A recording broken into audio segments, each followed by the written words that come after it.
Patrick Launch Lumumba is a orator and a leader that is known in this country, and a lawyer that is known in this country for his outright speeches and positions on things that are happening in this country. I have looked at the 3-page worded letter, confidential letter, that allegedly he wrote to William Ruto and Raila Odinga. I don't know whether that letter has reached the two, but because it's all over now in social media, there is no denial that maybe that letter, if I have received it, then I know that Raila Odinga and William Ruto has received it. He's talking in the context of mass action. And I want to dissect that letter very objectively so that we look at it deeply on what really it means.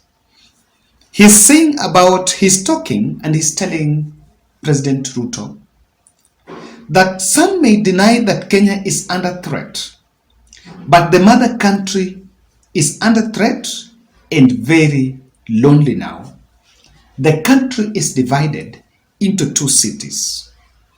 He's also crying out that the religious leaders who are supposed to mediate have been drawn into the Cold War and they can no longer hold the neutrality on this. He's saying about something I've said, that the religious leaders have taken political stance. There are those who support Raila Odinga, there are those who support William Ruto, and they have lost neutrality. So even if they were to come and speak about it, if the Catholics speak, they will be told, you guys are not supporting William Ruto. If the Anglicans speak, someone was making a joke that when Anglican wants to bash government, they will bring very Reverend Canon Wainaina. And when they want to support state, then they will bring Ole Sapit. There was that joke all over, and I was like, well, Kenyans have really found a way of speaking it. So, Lumumba later, the former ESC boss, now wants Raila Odinga and William Ruto to lower their guard and put the interest of the country first so that they can come in negotiation table. A narrative of dialogue is now gaining root. And I guess when people, gatekeepers will look at it, they will not even give it a listening ear. To President Ruto, Lumumba is urging him to continue discharging his duties, but also work with the opposition, calling on Raila that he should use the considerable experience and influence to help existing institutions such as Parliament to bring necessary changes as we look into the future. What Patrick Lumumba is talking about is not anything new. But we need to know that that those who have held a position that this country is fine, there's nothing going on, let Raila go on with the protest. Mtadu, you'll protest until you'll become tired. And those who have held that position, there is an understanding, and I've always said that the position that mass action is in the interest of Raila Odinga could be the boardroom understanding.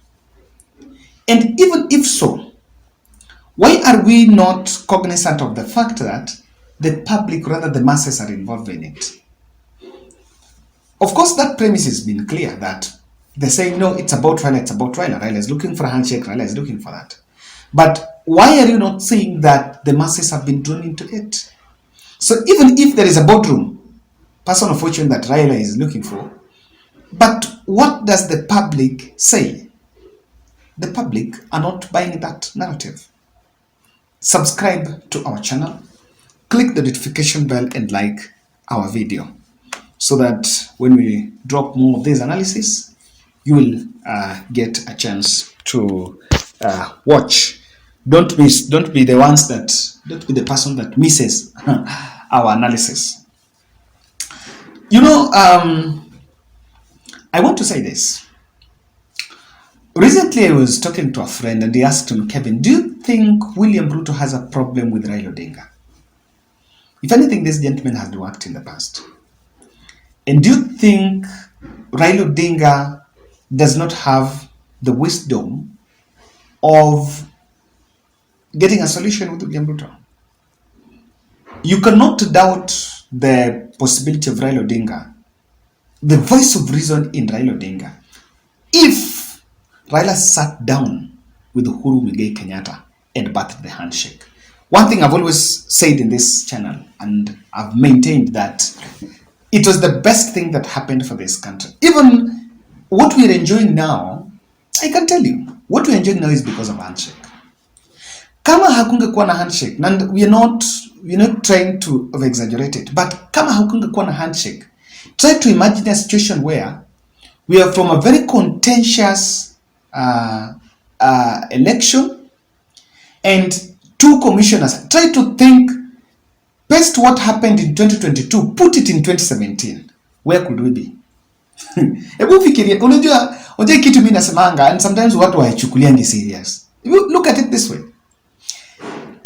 The two factions of the commission, chairman the other side and the other side of the commissioners the other side. If that happened in 2017, nchi ingezama. Let's say, go further and look at what happened in Supreme Court. The verdict that came from Supreme Court, with the language that also people coming out saying that it was not it. Look at it. That's why I say, Kenya Kwanza should not even attack with Uhuru Kenyatta. Uhuru Kenyatta was a good man. Uhuru Kenyatta handed over power to William Ruto. Look at it, 200,000 votes. Look at the contested elections of 2013 and 2017. Tell me, if Chebukati would have announced that Raila is being defeated by 200,000 in 2017, what would have been there? We had a very charged election. On this one, it was charged, but there was restraint. So we need to be, to may grow. There is somewhere we are. I've always said, there is somewhere we are. There is a level we are that we must really appreciate. And so I want to speak about this, and what according to me is what can help us, or what can remove us out of this hole. We need to come out of this hole. President Ruto should just go to State House, lock himself in a room, and make a decision. And just audit the people around you. Look at Mudavadi, look at Rigathi, look at those advisors, and sit them down and dress them. So that you ask yourself, fine, is everything right? Even William Ruto knows that. I was seeing opinion polls saying things are bad. 62% are feeling uncomfortable. That's the truth. And I know even William Ruto knows that.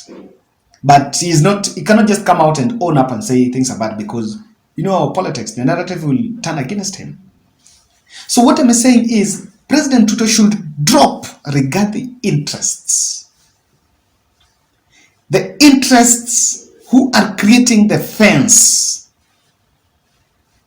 that are shielding new ideas and fresh thoughts. I want to believe, for example, let's just use a good example.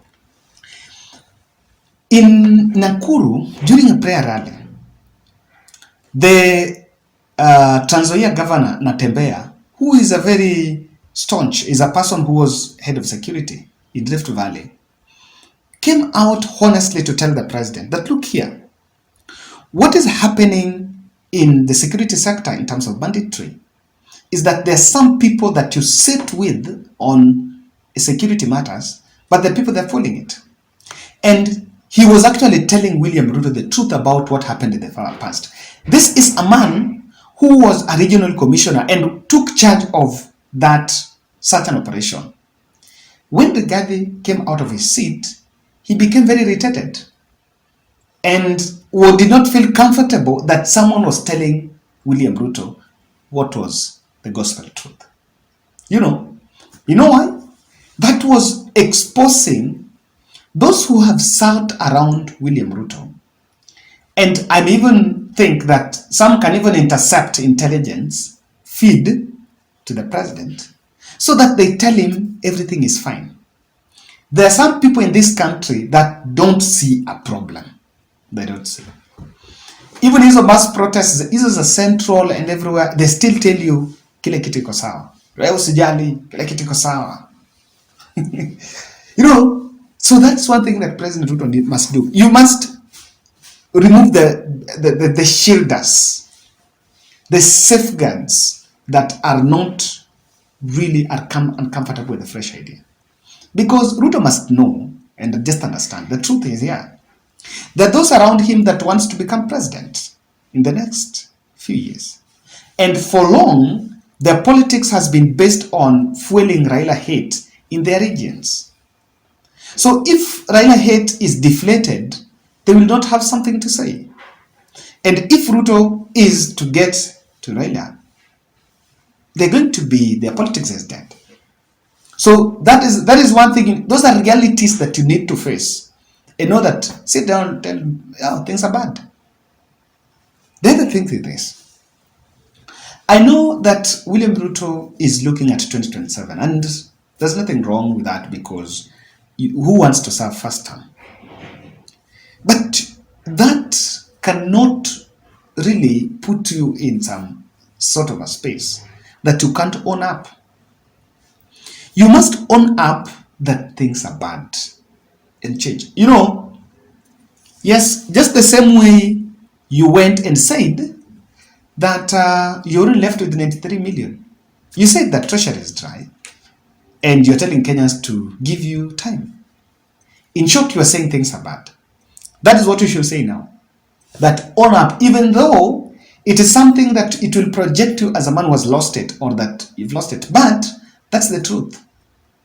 So that Raila is pushing, why the people around Raila Odinga and those who are for the mass action, they are thriving in William Ruto's dismissal of the problem.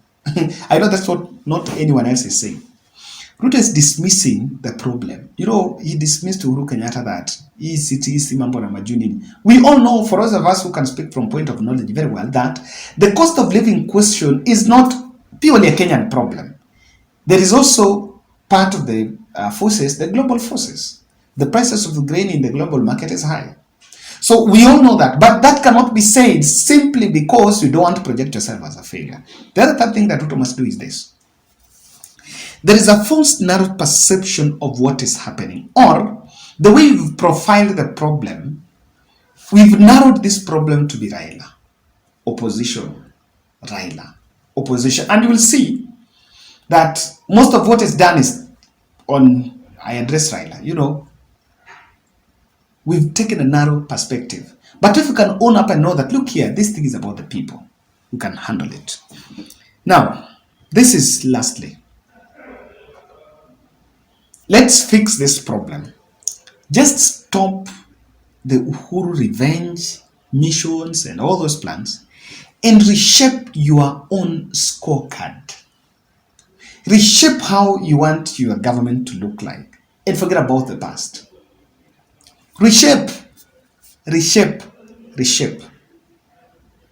Mr. President, those who were employed by Uhuru Kenyatta were also qualified. And they can also conform to the hustler agenda. The ground that we are getting, and again I've said, we are getting new people who can support. It's not a must. For anyone who is in government now, even if you're employed by Uhuru Kenyatta, between Uhuru and Ruto, who can you sympathize with? Do you think they can still be stick to Uhuru? No. The same people will now work with the government of the day, and some of them are senior civil servants that have worked for the last 30 years. So that you don't fuel the bit of that divisiveness, because many have looked at the division aspect as in terms of the mass action, but people are also not seeing that in the public, messaging is being made of divisiveness or for those who voted for us will get the jobs first, or will get the jobs even to start with. And those who are against us will come last. Those who are seeing perception that appointments in different positions is skewed, that is the root cause of the division. It is a bit narrow to look at it, that it's because of the mass action. And I've seen some kissy leaders, some cocoons seated somewhere, lying to us, like, what, it's mass action. The mass action has been done here in Nairobi, where all tribes are there, and everyone went. The messaging on mass action is not talking to only people who voted for Raila. It's talking to all of us. And that one Kenyans can differentiate. But on the jobs where people say it's this tribe, it's that tribe, it's this tribe, no.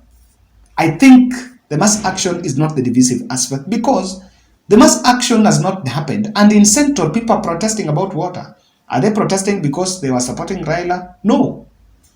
Even in Uasin Gishu the other day, there are some people that are saying, Baba Kuja. Is it because of Raila? No. So, on what PLO Lumumba is saying, I hope someone can share with the president. Wachana na kina Rigathi. Wewe kaa chini, fikiria what is the interest of the country. Rigathi ashakuambia yeye mambo yake ni UDA. Wewe ulichaguliwa na wananchi. Wewe kuja utetee wananchi. The same way, the unity that we have been shown in LGBTQ, that is the unity and that is the mantra you should put. Put your best foot forward and fix.